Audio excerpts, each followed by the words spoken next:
Chapter 32 Chivalry. It was quite natural that the professional fighting men of the Middle Ages should try to establish some sort of organization for their mutual benefit and protection. Out of this need for close organization, knighthood or chivalry was born. We know very little about the origins of knighthood, but, as the system developed, it gave the world something which it needed very badly, a definite rule of conduct which softened the barbarous customs of the day, and made life more livable than it had been during the 500 years of the Dark Ages. It was not an easy task to civilize the rough frontiersmen who had spent most of their time fighting Mohammedans and Huns and Norsemen. Often they were guilty of backsliding, and having vowed all sorts of oaths about mercy and charity in the morning, they would murder all their prisoners before evening. But progress is ever the result of slow and ceaseless labor, and finally the most unscrupulous of knights was forced to obey the rules of his class or suffer the consequences. These rules were different in the various parts of Europe, but they all made much of service and loyalty to duty. The Middle Ages regarded service as something very noble and beautiful. It was no disgrace to be a servant, provided you were a good servant and did not slacken on the job. As for loyalty, at a time when life depended upon the faithful performance of many unpleasant duties, it was the chief virtue of the fighting man.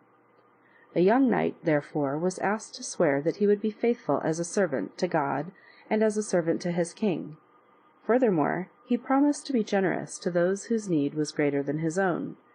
He pledged his word that he would be humble in his personal behavior, and would never boast of his own accomplishments, and that he would be a friend of all those who suffered, with the exception of the Mohammedans, whom he was expected to kill on sight.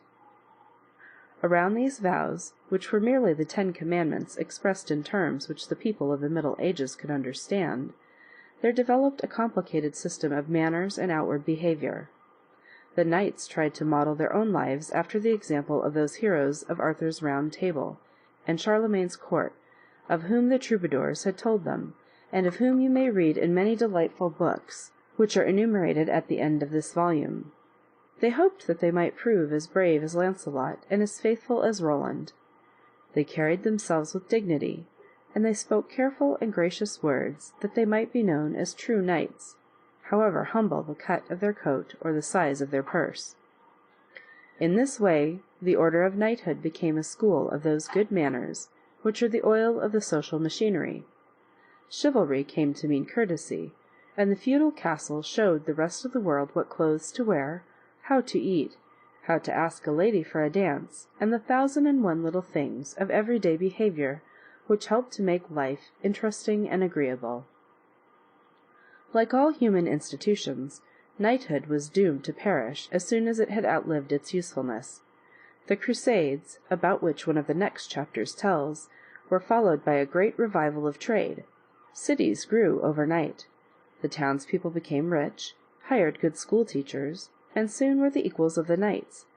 The invention of gunpowder deprived the heavily armed chevalier of his former advantage, and the use of mercenaries made it impossible to conduct a battle with the delicate niceties of a chess tournament. The knight became superfluous. Soon he became a ridiculous figure, with his devotion to ideals that had no longer any practical value. It was said that the noble Don Quixote de la Mancha had been the last of the true knights. After his death, his trusted sword and his armor were sold to pay his debts. But somehow or other that sword seems to have fallen into the hands of a number of men. Washington carried it during the hopeless days of Valley Forge. It was the only defense of Gordon, when he had refused to desert the people who had been entrusted to his care, and stayed to meet his death in the besieged fortress of Khartoum. And I am not quite sure but that it proved of invaluable strength in winning the Great War. End of Chapter 32.